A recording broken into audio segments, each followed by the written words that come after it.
Good morning, Birmingham Unitarian Church. Good morning. Welcome to all, whether you're visiting us for the first time or have been here many times before. Whether you're joining us here in the sanctuary or remotely via Zoom or watching this recording later, it's good to connect with you.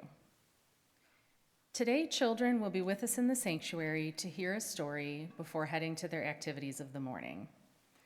The family room, just to the left at the back of the sanctuary, with audio of the service piped in, is open for parents and children. Care is also available in our nursery on the lower level for infants and children through age 5. By greeting our virtual neighbors, we build a bridge between online and in-person participants. First, we'll project on our screen the image of folks who are currently with us on Zoom. And if you're comfortable doing so, please turn on your cameras and give us a wave.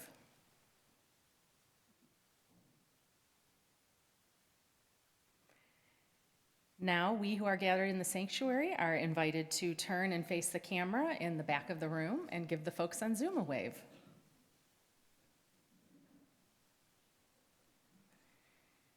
If you're with us in person, we invite you to join us after the service for coffee and conversation in Hodis Hall, which is located to the left after you exit the sanctuary. Our newcomer table is a place where visitors and newcomers can meet and chat with members of the congregation and with each other. All are encouraged to drop by, just look for the colorful sign. And in keeping with our theme of the day, we are celebrating November birthdays today during coffee hour. So if your birthday is any time in November and you'd like to come up and be sung to, please join us at the podium during coffee hour. And if you're with us on Zoom, you're invited to stay on the call for a virtual coffee hour immediately after service ends. Whenever and however we connect with BUC, we are building this beloved community.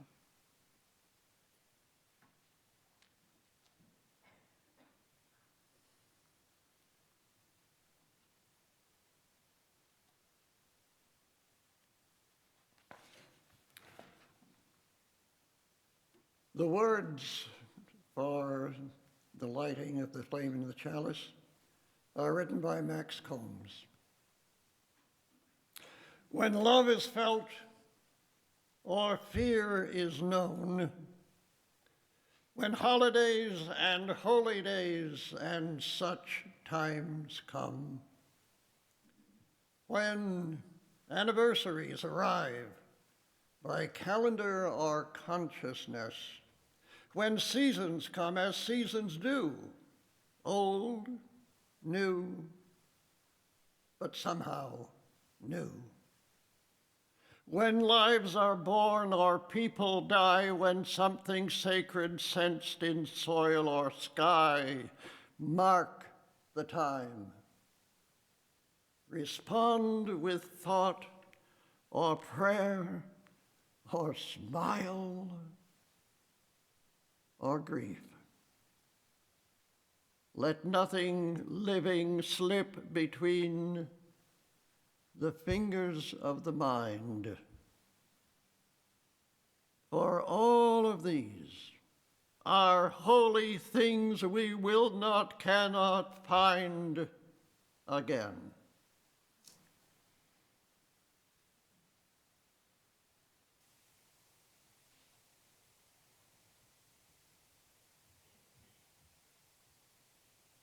Please rise in body or spirit and join in singing hymn number 1010, We Give Thanks.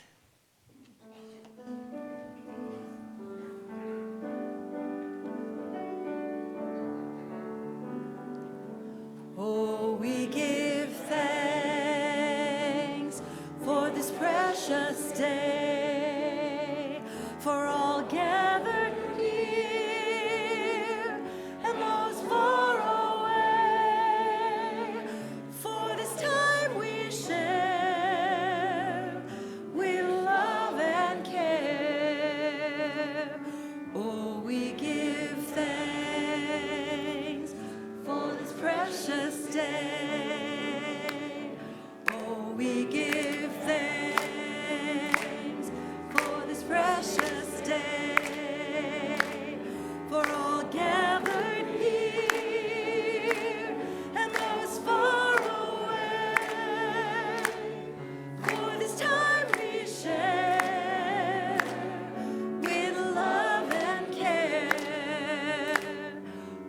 we give thanks for this precious day. One more time, BUC, nice and full. We give thanks for this precious day, for all gathered here and those far away, for the time we share with love and care. Oh, we give thanks for this precious day.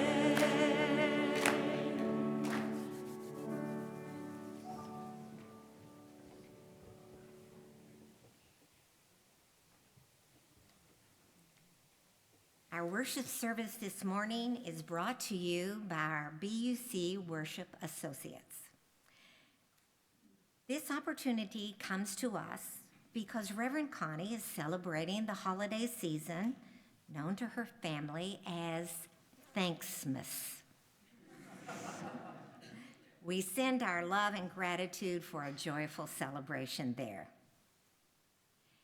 As we enter a season of celebrations, we will share some visions of celebrating and invite you to remember, create, and recreate the celebrations of your life, past, present, and future. You are in charge of celebrations.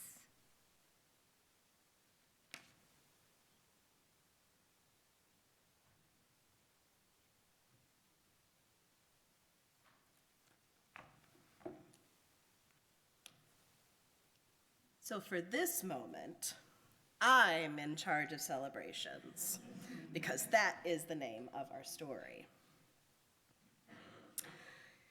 Sometimes people ask me, aren't you lonely out there with just desert all around you?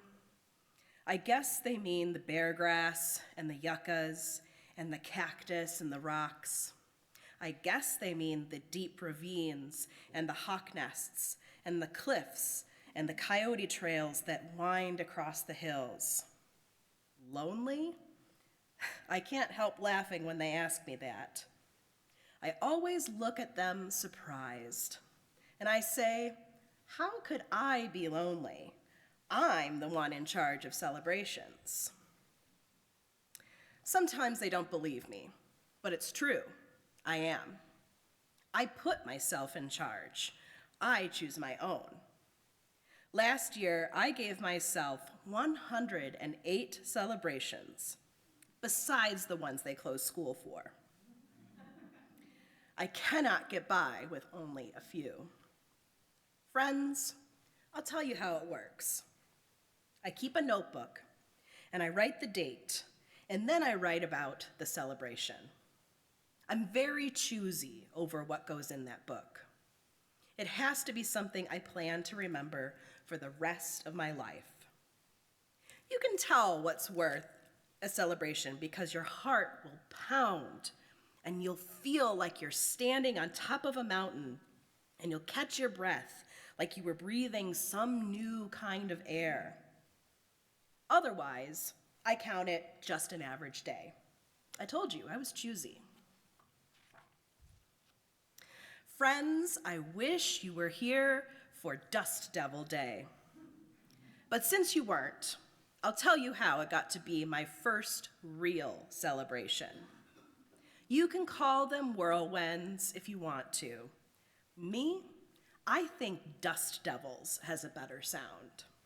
Well, anyway, I always stop to watch them. Here, everyone does. You know how they come from far away, moving up the flats, swirling and swaying and falling and turning, picking up sticks and sand and feathers and dry tumbleweeds? Well, last March 11th, we were all going somewhere. I was in the back of a pickup truck when the Dust Devils started to gather. You could see they were giants. You'd swear they were calling their friends to come too. And they came, dancing in time to their own windy music. We all started counting. We all started looking for more. They stopped that truck, and we turned around and around, watching them all. There were 7. At a time like that, something goes kind of crazy in you. You have to run to meet them, yelling all the way. You have to whirl around like you were one of them, and you can't stop until you are falling down. And then all day you think how lucky you were to be there. Some of my best celebrations are sudden surprises like that. If you weren't outside at that exact moment, you'd miss them. I spend a lot of time outside myself, looking around. Once, I saw a triple rainbow that ended in a canyon where I'd been the day before. I was halfway up a hill, standing in a drizzle of rain. It was almost dark, but I wouldn't go in, because of the rainbows, of course. And there, at the top of the hill, a jackrabbit was standing up on its hind legs, perfectly still, looking straight at that same triple rainbow. I may be the only person in the world who's seen a rabbit standing in the mist, watching quietly 3 rainbows. That's worth celebrating anytime. I wrote it down, and I drew the hill and the rabbit and the rainbow and me.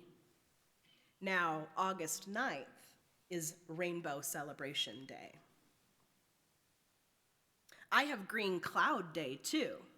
Ask anybody, and they'll tell you clouds aren't green. But late one winter afternoon, I saw this huge green cloud.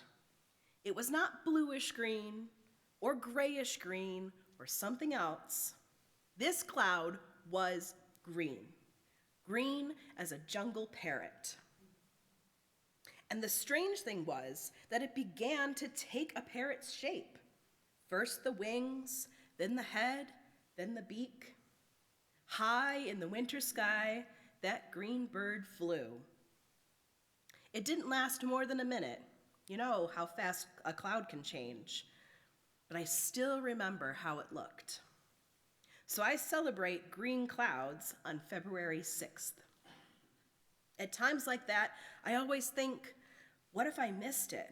What if I'd been in the house? Or what if I hadn't looked up when I did? You can see I'm very lucky about things like that.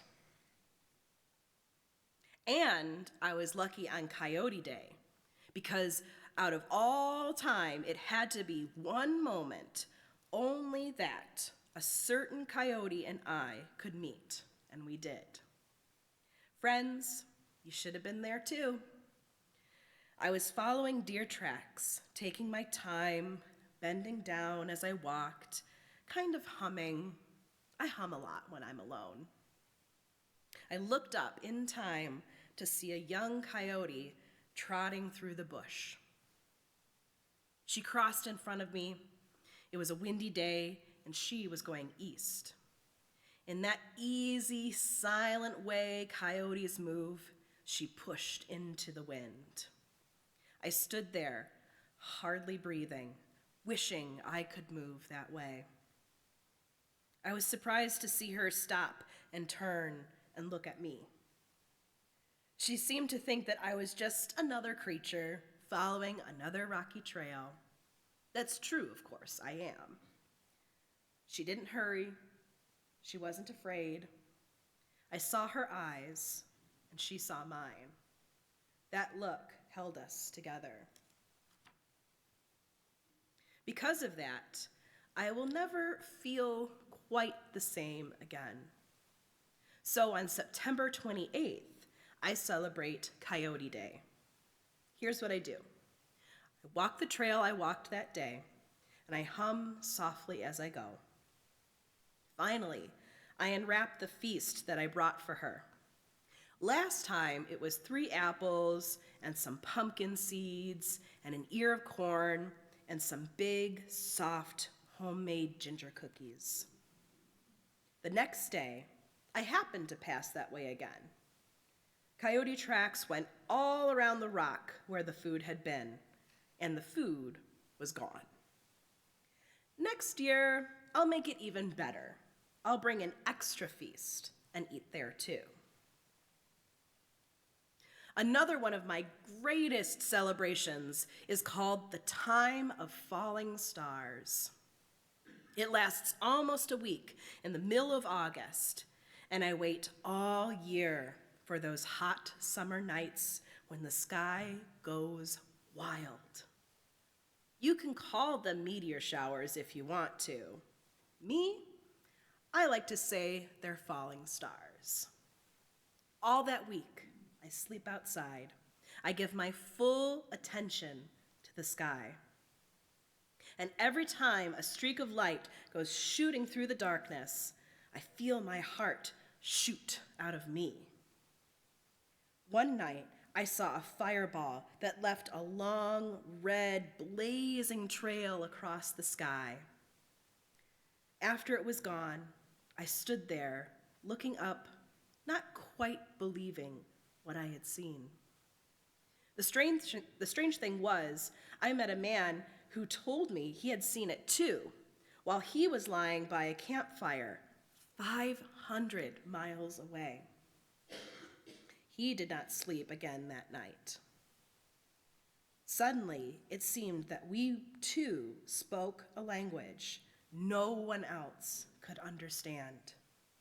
Every August of my life, I'll think of that. Friends, I've saved my New Year's celebration until last. Mine is a little different from the one most people have. It comes in the spring. To tell the truth, I never did feel like my new year started January 1st. To me, that's just another winter day.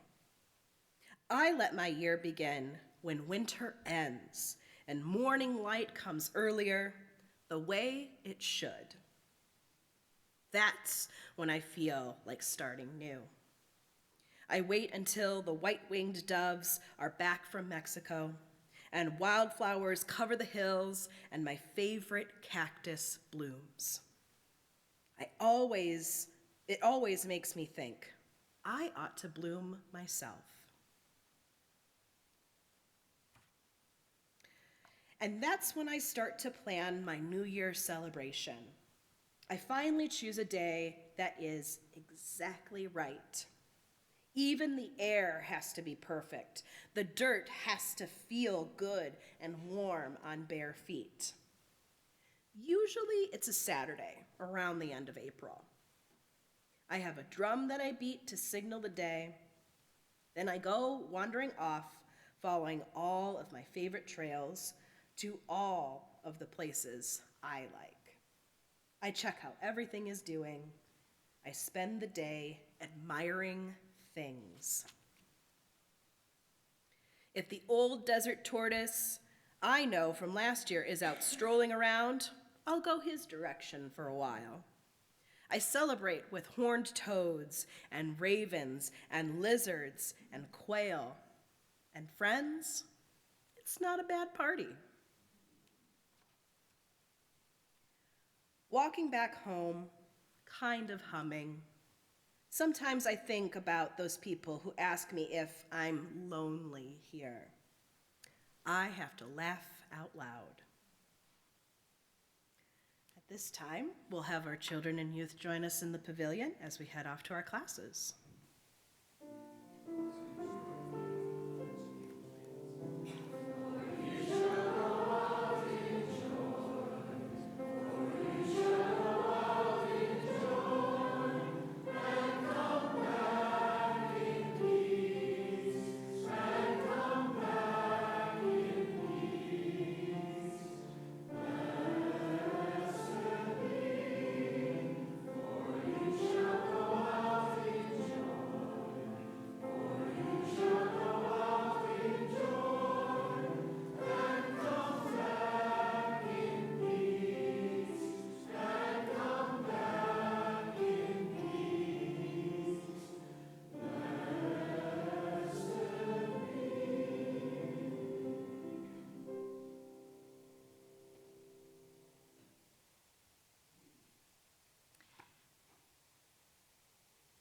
The mission of Birmingham Unitarian Church is to be a free and welcoming religious community that encourages lives of integrity, learning, service, and joy. One way we live out this mission is by giving half of our weekly offering to a nonprofit organization that shares our values and addresses needs in the community. To suggest an organization to receive future donations, please check the BUC website under Justice to find the application form. The recipient of our November plate sharing is Relief Michigan. They have a video to share with us this morning about their efforts.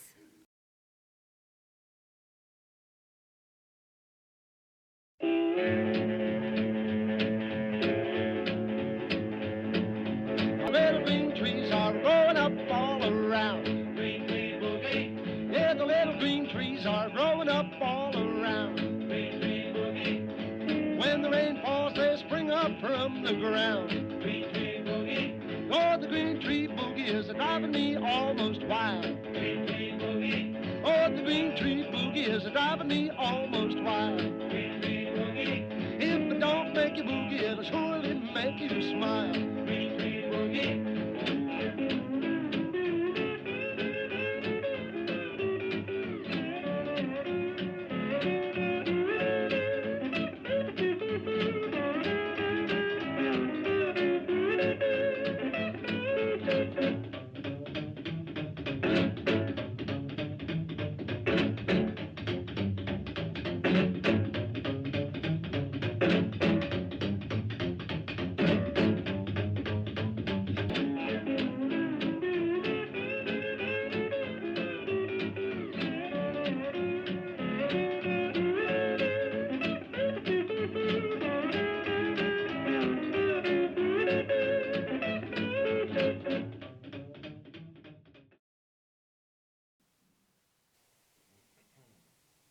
Our ushers will now come and collect this wonderful offering, received in a spirit of generosity and gratitude. This offering is dedicated to the good work of Relief Michigan and of this congregation.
for a moment. Our reading this morning is from Auguries of Innocence by William Blake. To see a world in a grain of sand and heaven in a wildflower. Hold infinity in the palm of your hand and eternity in an hour. This morning, we hold each other in our hearts and minds with all our joys and all our sorrows. The sorrows and joys of this congregation that are shared with us this morning are many and grateful. From Kevin Kozlowski, I am honored that the people of Birmingham have elected me to serve as their newest city commissioner.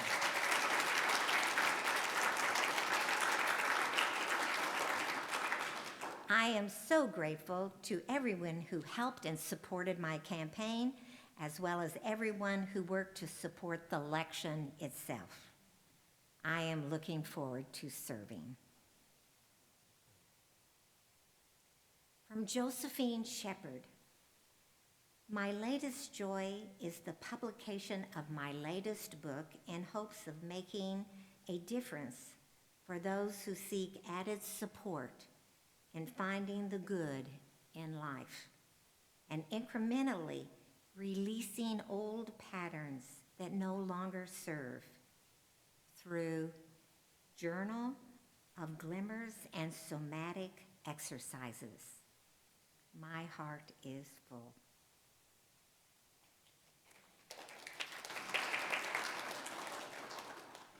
From Harper West, reading this month's BUC Big Picture newsletter made me feel so proud, inspired, and grateful for our very active and very caring beloved community, and the staff and volunteers who make this all possible.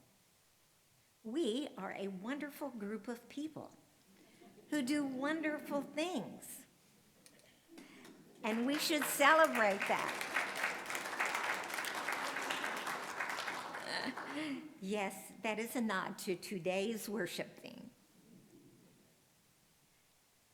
From Alliance, it would be our pleasure if you will come to Myra's concert this coming Friday, November 14th at 7 p.m.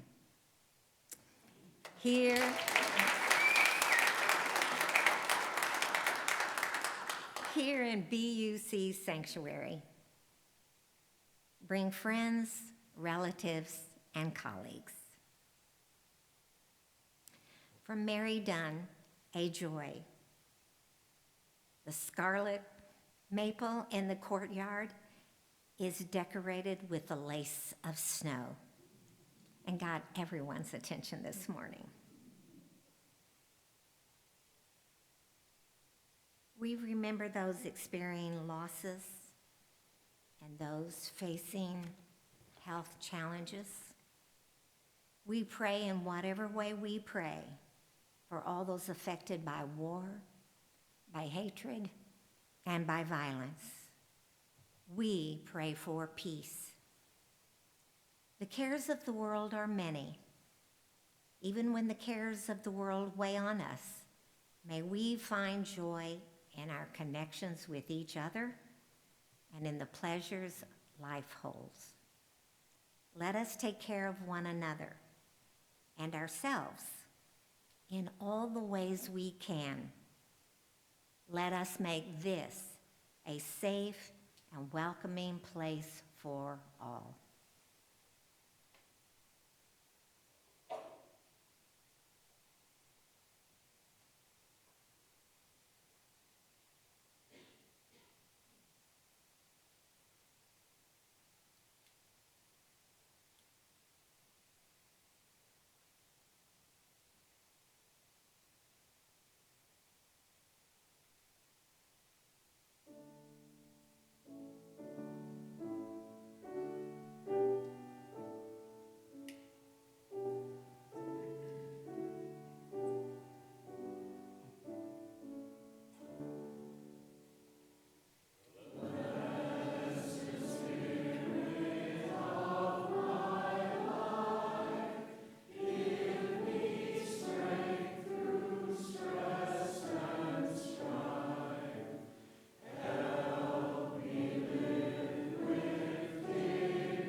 What Do You Celebrate?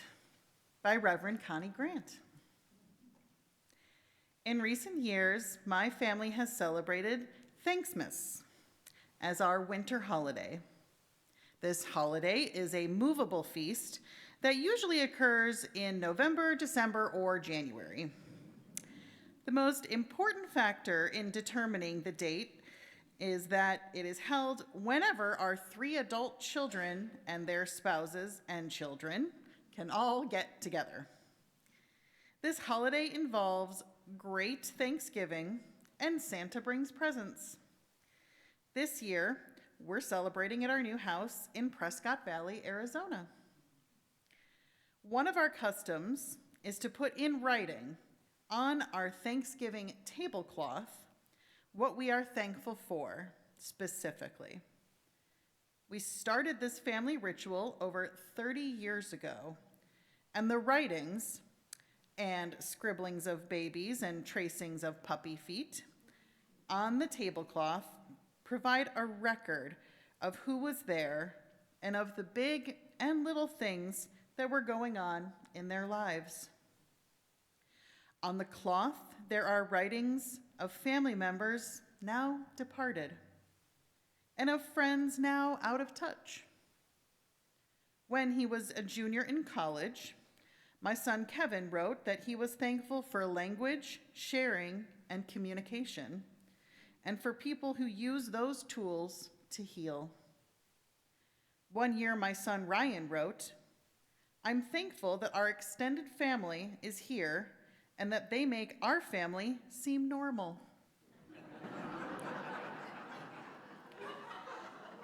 When she was 4, my daughter Megan looked around the table and said, "I am thankful for persons." And then she pointed to each one at the table and said, "I'm thankful for you and you and you." I'm thankful for you, the members and friends of BUC. I hope that you are finding ways to celebrate whatever holidays are meaningful to you.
Late on Christmas Eve, 1914, men of the British Expeditionary Force, BEF, heard German troops in the trenches opposite them singing carols and patriotic songs, and saw lanterns and small fir trees along their trenches.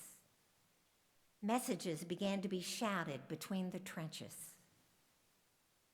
The following day, British and German soldiers met in no man's land and exchanged gifts, took photographs, and some played impromptu games of football. They also buried casualties and repaired trenches and dugouts.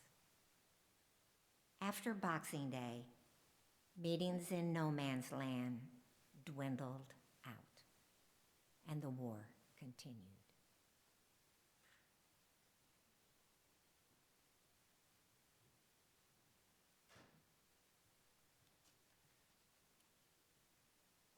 Good morning. Some of you may know that I spent 6 years in the United States Navy and served 4 of those 6 years on a submarine stationed near San Francisco. When you sign up to serve in any branch of the United States military, you quickly realize that your time is not your own, and it is nearly impossible to make a place of your own. Consequently, many of our fellow sailors worked hard to create a family, to create an anchor of normalcy set against life on a submarine. Just a small reprieve from the gravitas and dangers of fulfilling a ship's mission, eavesdropping on the enemy. Holidays and celebrations are lost in a ship's mission. So when we were in port, tied up to the pier, family celebrations and holidays became very important. I was single throughout the entirety of my enlistment and felt that I had needed to support my friends and their family. If a security watch or a duty detail schedule kept them away from their family on one of these special days, I would offer to stand in for them on the submarine, which allowed them to celebrate with their family. I worked most of the national holidays over those 6 years in the Navy, and as we move into the holiday season and we prepare to recognize Veterans Day on Tuesday, please remember to give a bit of thanks to our military men and women stationed all over the planet. Remember to acknowledge the fallen soldiers that gave their lives for us. I wish you all happy holidays, however you celebrate them.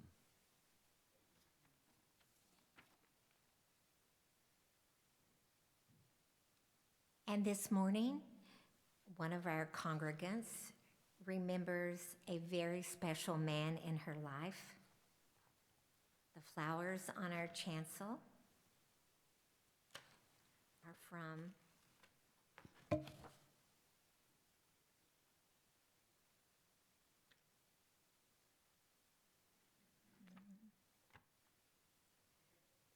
Terry Milbauer in honor of her father's birthday, which was on Veterans Day 97 years ago.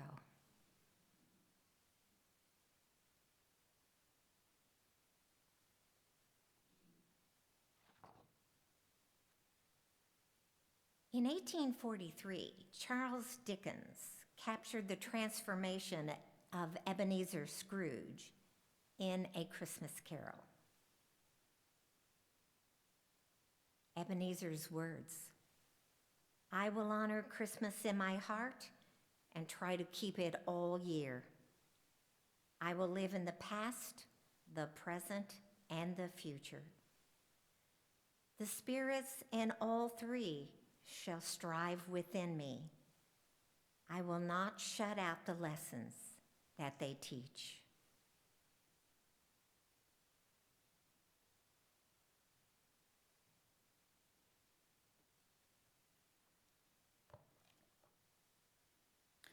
early on in Dickens' A Christmas Carol, there's a scene where Scrooge's nephew greets Scrooge in the street with, "A Merry Christmas, Uncle. God save you." To which Scrooge responds, "Bah, humbug." Now, at this point in the book, it's clear that Dickens' intent is to portray Scrooge as an unsympathetic character. Yet, well, I have to admit, the early Scrooge, I kind of get him.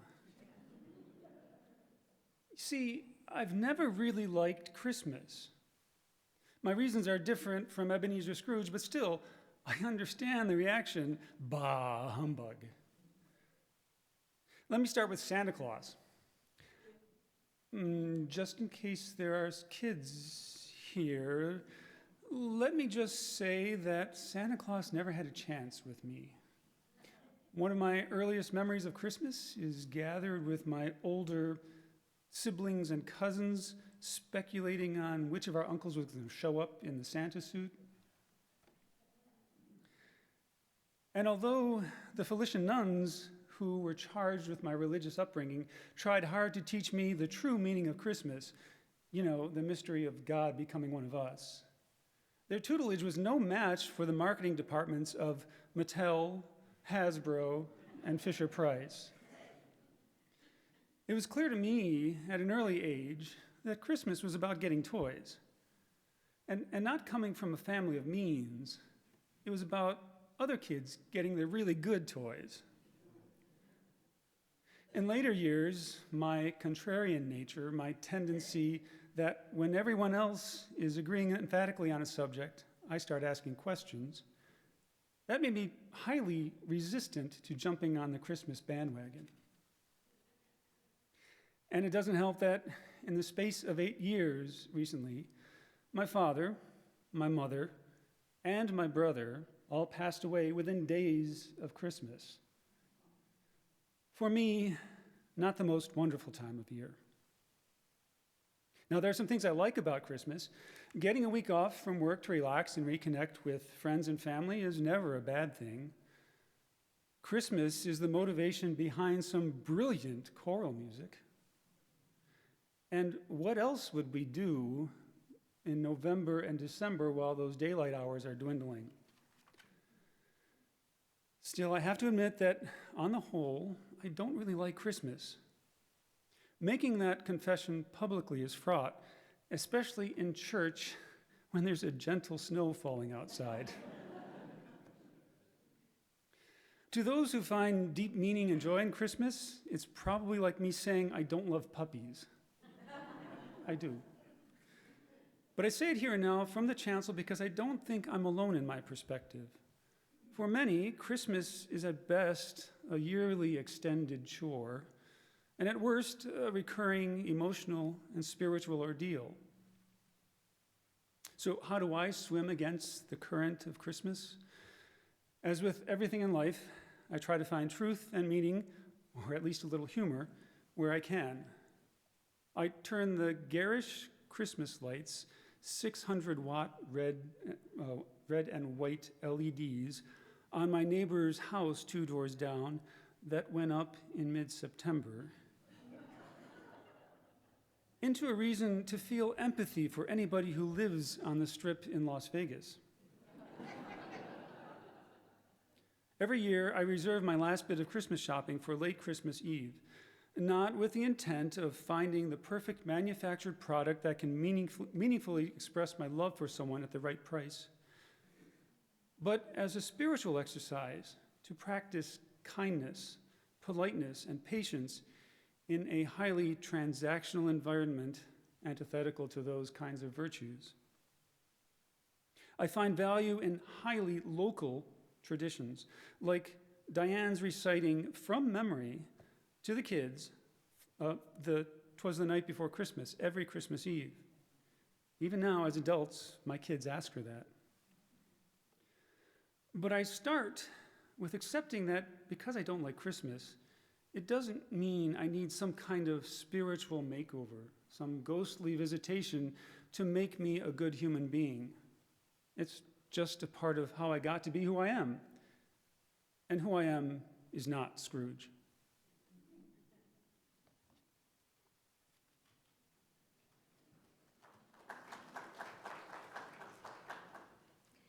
Celebrations are not celebrations until there is something on the table.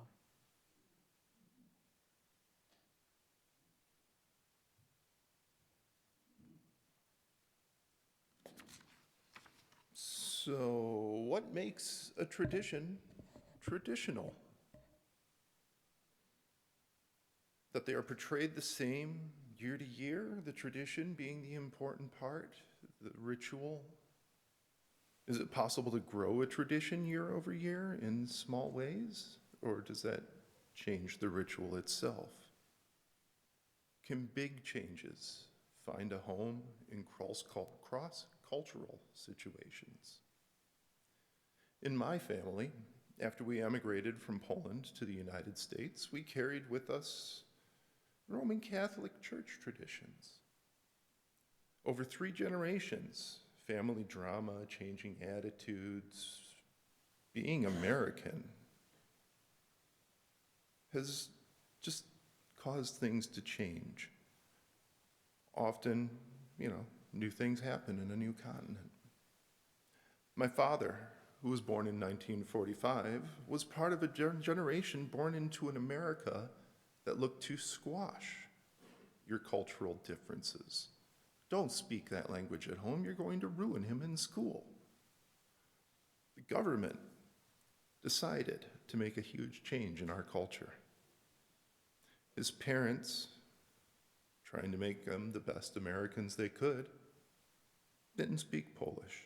So now, all we know, łomki, borscht, latka. So it really cut back on a lot of the traditions that we had brought with us. One that really stuck with us, Vigilia, the night before Christmas Eve, was very special to the Roman Catholic Church and to Poles in particular. Traditionally, we would have a feast, 12 courses, one for each apostle, each one having a meaning. But of course, you don't have the money for 12 courses when you've just emigrated and you've got 8 kids, right? So it started paring down, but they kept the cores of it. We made mushroom soup every year, kapusta, which is a mix of sautéed cabbage and sauerkraut. And, of course, the most important part that everybody is wondering why I haven't mentioned yet, the pierogi. It was tradition in our family to make pierogi every year. Over my life, I have made tens of thousands of pierogi. Potato and cheddar with onion, potato and cheddar without onion. Kapusta, right? Cut back some of the sourness of the sauerkraut and put some cabbage in there, sweetens it up. It's wonderful. My father ate prune pierogi, prunes boiled in Manischewitz wine. And that may not sound good, but oh my gosh, I loved them. But as we started to grow, as we started to create our lives, me and my 2 brothers, we found our companions for life. My one brother happened to marry a woman of Mexican descent. She came over and became part of the tradition. After the first year, she said, "Hey, why don't I bring over some refried beans and jalapenos?" So we made refried beans and jalapeno. My other brother happened to marry a woman who was part of the Great Migration North, right? Fleeing the Civil Rights era south. She came in, she changed the entire attitude. It started to be much more of a party instead of just, everybody getting along and doing things and everybody had a job. She brought the fun to it in a lot of ways. The other thing she brought, collard green pierogies. Oh.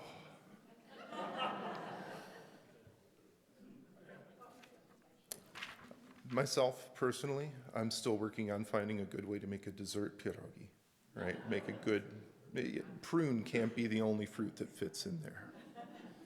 I'm getting close. Another part of Vigilia, the Christmas Eve vigil, is the breaking of bread, the sharing of bread amongst family. All the brothers get together, any family members, extended family members that are available, longtime family friends. We come together and we do the symbolic breaking of a thin wafer cracker that we received from some of our relatives back in Krakow, in Poland still, a way to bridge the old with the new. We're still together. Well, after all those thousands, I was let in on the family secret recipe. It was published in the Detroit News in the 1950s. Was it still traditional? I'd say so. But did we break tradition? Is Wigalia no longer a thing? Or did we find a way to make room inside of the tradition of bringing in the new family and working together?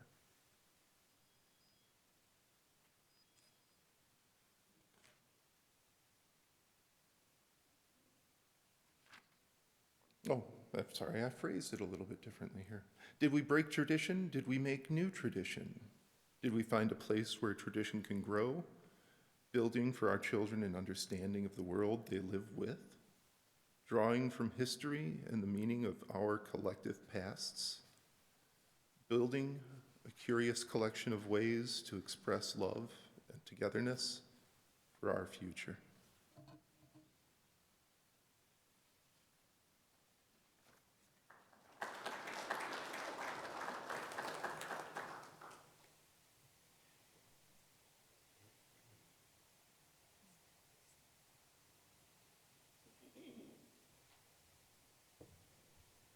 Please rise in body or spirit and join in singing hymn number 349, We Gather Together.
And now we extinguish the light in the chalice. Joy and woe are woven fine. The clothing for the soul divine.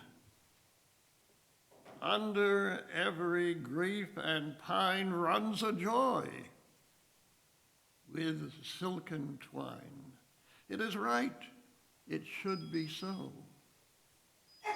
Man was made for joy and woe. Through the world we safely go.